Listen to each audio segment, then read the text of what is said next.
Hello and a very warm welcome to Talking Germany, the show where we do just that. And our guest today is a man with a pretty remarkable biography.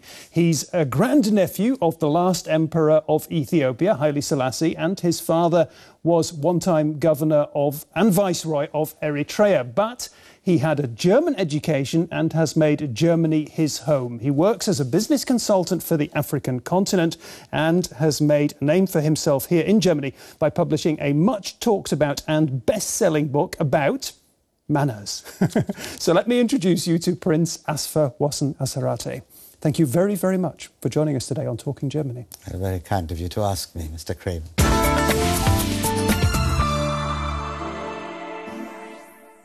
Asfa-Wossen Asserate, thank you very much again for joining us. Now, you've had a very interesting and remarkable life. I'd like to go right back to the beginning of the 1950s, to the very early days in your life in Addis Ababa, Ethiopia. What was your first memory? The first memory is, I suppose, of my grandfather, Ras Kassa, who has had a great deal of influence on me. I think I have to thank him for my religion. I owe it to him that I'm a strong believer in Christianity. I have wonderful memories of my father, my late father, and some memories, of course, of the late emperor. Mm-hmm. This is the beginning of your life. Let's come forward to now. You've come to Germany. You've become a German citizen. Has Germany fully embraced you? Have you fully embraced Germany? I would say yes. And I would consider myself a German by passport, but also a German by intellectual oddities, because I have accepted the German philosophy, or certain German philosophy, the German way of life. What is the German philosophy? Well, it is based, I suppose, upon the classics. It is based upon the literature, of the music, all institutions which I cannot miss anymore. I cannot believe I could exist without the music, without the literature and the language, which I have been embracing for more than 40 years. However I love my country, I would need to come to Europe and to Germany in particular in order to fulfill all these things which are part of me today.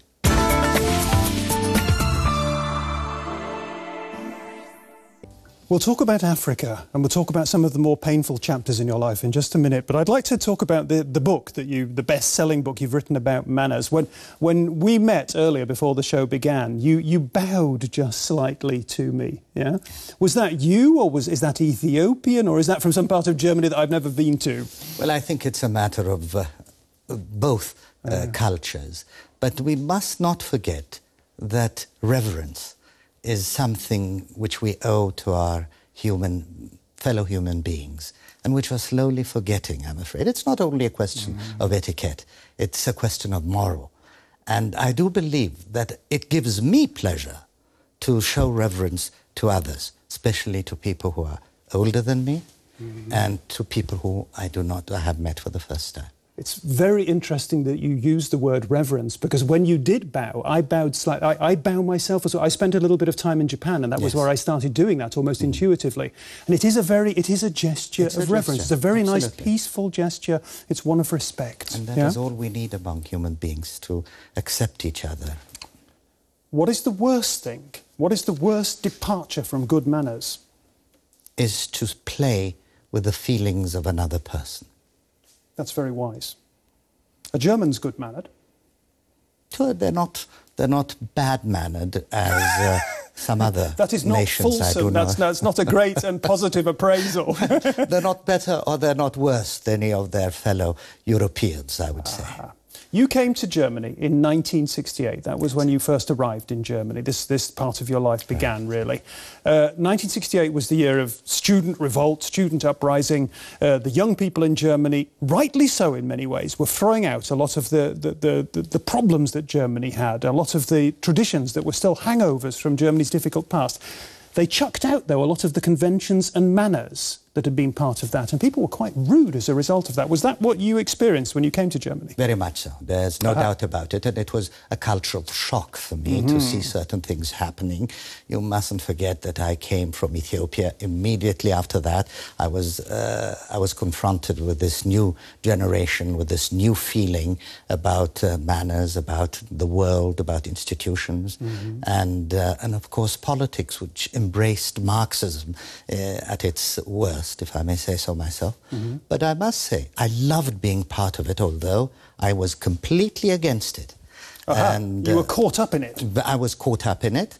I did play a little role in politics in those days. I was very active also in university. But what really amazed me most as an Ethiopian is how you got along in those days with your opponents. That these were not your enemies. You know, this is very interesting. We have 2,000 languages in Africa. And in these 2,000 languages, you do not have a word for opponent. The African only knows a friend. Are we talking about opponent here or enemy? I'm calling opponent. We have a word for enemy and we have a word for friend, but nothing in between.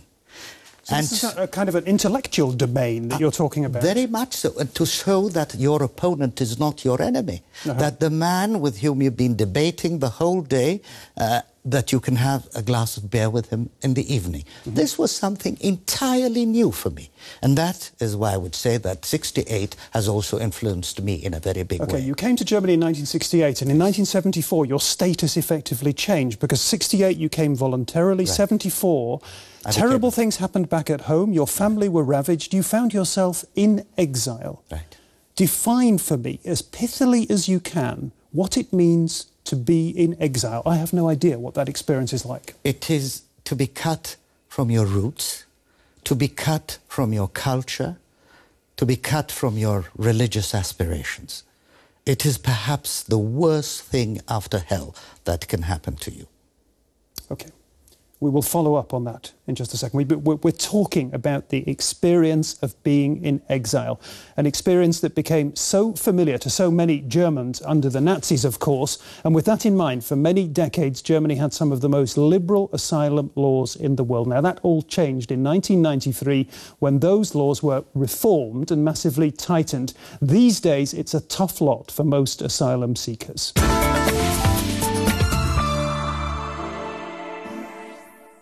Asfa-Wossen Asserate, what do we learn from that report? Well, I would say that we need to do something that migration does not take place. That is at least what I would hope people are thinking about in Europe, because that would be dealing with the roots of the cause. And I would say, let us see to it that Africans can live in peace and in dignity in their own country. How do we do that? By firstly... just let me interrupt for just a... Is that a short-term, a medium-term or a long-term project? Well, I sincerely hope it would be a short-term project. Also, something in me tells me it will be a long-term project. But I think we could start off by getting rid of Henry Kissinger's policy of the 70s, which has been dominating Europe since that, which is called Realpolitik. It has even got a German name. And that means you can be the greatest dictator on God's earth. As long as you're in power, we European Democrats will come and worship you. Is Germany a country that subscribes to Real? Germany's so very liberal, has such wonderfully good intentions about everything, and Africa included. Well, to be honest with you, I don't believe that Germany has been different in the last couple of years, and we have not seen anything different than that. So what we really need are Europeans who can say there is a point to which we will not go further. You either accept these standards, which are accepted worldwide, which are accepted by the United Nations, and after all, this is the standards which we have to stick by. So, a core of inviolable values. That I wish that is exactly the word I would use. Can I just invite you to comment on something that, I mean, one of the great sort of aspects of this debate is that people talk and people moan constantly about economic migrants, as though that were an easy step to go, an easy path to go down, an easy step to take. Is it not the case? Well, I don't know what you would say about this, but my feeling is that anybody who goes to another country that is always full of pain and full of yearning for the country you've come from. Believe you me, I have not met one exile in my life who has left his country because he believes truly that in the other country he will be better off. Most of them leave their country because they cannot live there anymore. It is a matter of being completely unable to exist in their own country. Okay, so desperation. Desperation. Okay, so these desperate individuals, we're talking about, I asked very deliberately about short, medium, long term, because it's a very important aspect of the problem. In the short term, should we take everybody in who knocks at the door?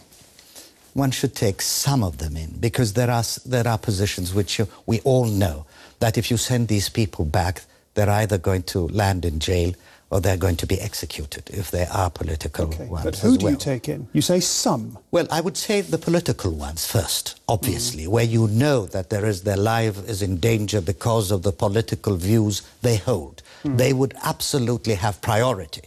And then one can debate whether certain other migrants will be let in or the other. But political asylum above everything else. And that is also what the German constitution says.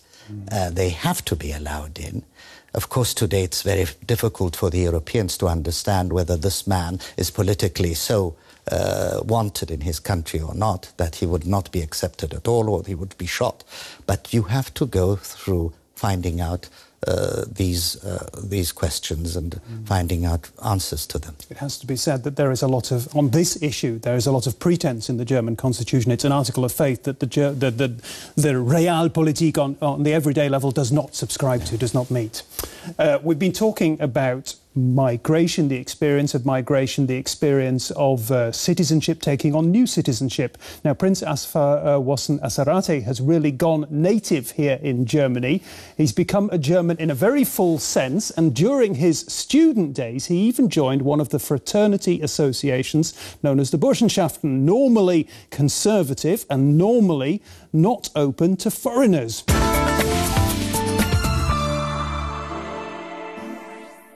The Burschenschaften are reactionary, nationalistic, secretive, misogynistic. First of all, if I may make a correction, I was never a member of a Burschenschaft. I was a member of a corps. And a corps is completely different than a Burschenschaft, although both are fraternities, there's no doubt about it, but both have different backgrounds. And the corps, and specifically my corps, and I'm very proud to be a member of this corps, has a very liberal background. I'm very proud to tell you today that it was one of the very first fraternities to shut in 1933 because they were unwilling to throw out their Jewish brothers. And the corps is still going? You're still a member, it's still active? We're not fencing anymore. We got rid of that in the early 70s. Did you fence yourself? No, I wasn't allowed to fence. You weren't allowed because to fence? in those days I was a member of a ruling house. And members of a ruling house are not allowed to fence. But apart from that, we must go back to the origin of both the Burschenschaften and the corps in the 19th century, as the film said. And these were liberal institutions in those days. Very paradoxical. It's very paradoxical that today they should be associated with anything that is right-wing, because their culture as such comes from saying no. Also, we are an intellectual elite and we have the right to fence as the nobility do in Germany. That is how they started. There are lots of paradoxes in German history, though, and that's it perhaps very much reflects German history. What do you think people in Africa would say about all this, the corps and the Burschenschaft? I think they would love the uniforms which they wear, and they would love seeing, that you are a male who is fencing is also something which will give you a stature in certain African countries. Yes. Okay. When you're back in your home country, Ethiopia, how often do you go back to Ethiopia? Let's establish that first. You know, Mr. Craven, I was not allowed to go to Ethiopia until 1991. Ever since then, I go there at least every 2 years and stay there for at least 2 to 3 weeks. And when you're there, do people view you as, in inverted commas, the German? It could be. It could be, specifically when they see how I deport myself there, and specifically when they see when I make appointments that I tell every one of my fellow Ethiopians that I will wait quarter of an hour longer than we agreed on, but then I would leave.